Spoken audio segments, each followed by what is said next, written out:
stressors we see with our clients is they kind of view themselves as a sandwich generation.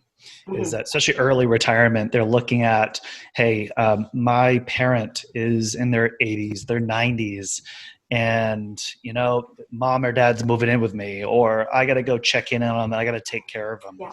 But and this happened with my family. Is my parents and my in-laws were taking care of my newborn and infant son when my wife and I were working.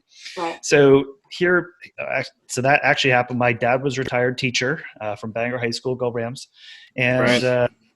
so he was taking care of his 94 to 99-year-old his father at that point, and my son, who was 3 months old, all the way till 3.5 or 4.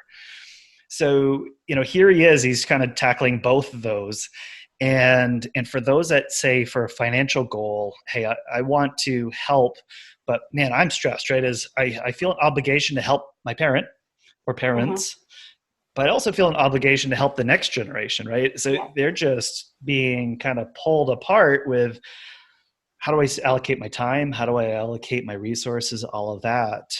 So in terms of one thing you said earlier in this episode was, look, everything you save is a good thing, right? So even if you said, look, I know I got to help dad with assisted living costs, and that's something I got to do. Even if you said, look, it's a 99-to-1 split, parent to, grandson or child, that one is still meaningful because of all those things you just said, right? Is having money in that bank will spur them to know that this is a priority. But how would you kind of tackle this issue with, someone's sitting in front of you and saying, I'm trying to do both.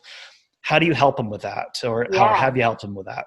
And that happens pretty frequently. And, slightly younger families where we have, they're taking care of their college age student who's ready to go off, and maybe their aging parent, and they're wrestling with saving for retirement or saving for college, right? And they're like, how do I do both? Too, yes. I don't have the wherewithal to spread myself that thin. And where does the priority lie? Because we don't want them to certainly have nothing to retire on, right? And they feel very obligated as parents to provide, or grandparents even, to provide for the next generation. So, again, it's what you mentioned. It's every little bit makes a difference. And certainly, whether it's parent or grandparent, we just stress about applying for financial aid and encouraging them to get all the information, to apply on time, to make sure that they're getting scholarships. I mean, that's the first and best way to maximize eligibility. So there are time limits. Every school has a deadline, and if you miss the deadline, you can miss out on money.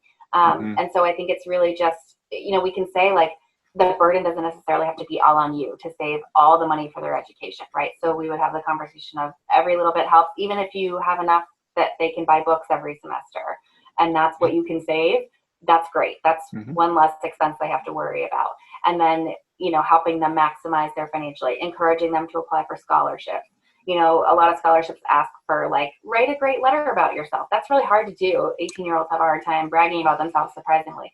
But, we'll say, like, have your grandma write about you. Like, they love talking about you.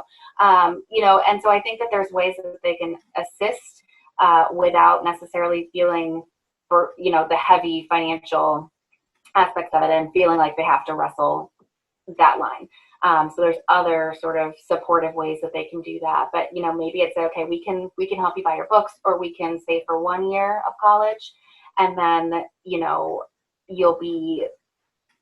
have to do it on your own moving forward. It's really going to depend again on the family circumstances and kind of where their priorities lie. But we do hear that pretty commonly. Like, do I save for college? Do I save for retirement? And what does that look like? And I think that there's they have a target retirement amount in mind, and they think they want to save for as much of college as possible, and that's great. And if they're able to, that's wonderful. But financial aid exists for a reason, right? And we would also reiterate the point that, like, debt's not necessarily bad as long as they're borrowing responsibly and are, earning that credential to be able to pay it back, and really trying to assuage that worry. Because we hear a lot, like, I don't want my kids to borrow anything. I don't want them to have any debt. And in a perfect world, that would be great. I think we would all prefer that. But the reality is most families have debt. And again, it's not necessarily bad as long as you're paying it back and not defaulting and those kinds of things. So it's really about having those conversations, looking at the bigger picture, not just like, what is that amount in the bank account, and how much can it go towards college, but really making sure that they've got that college going identity, that they recognize that it's important, and that, you know, the financial aid process exists, and that they should be looking for scholarships, and working really hard and getting the credential to be able to get a good paying job.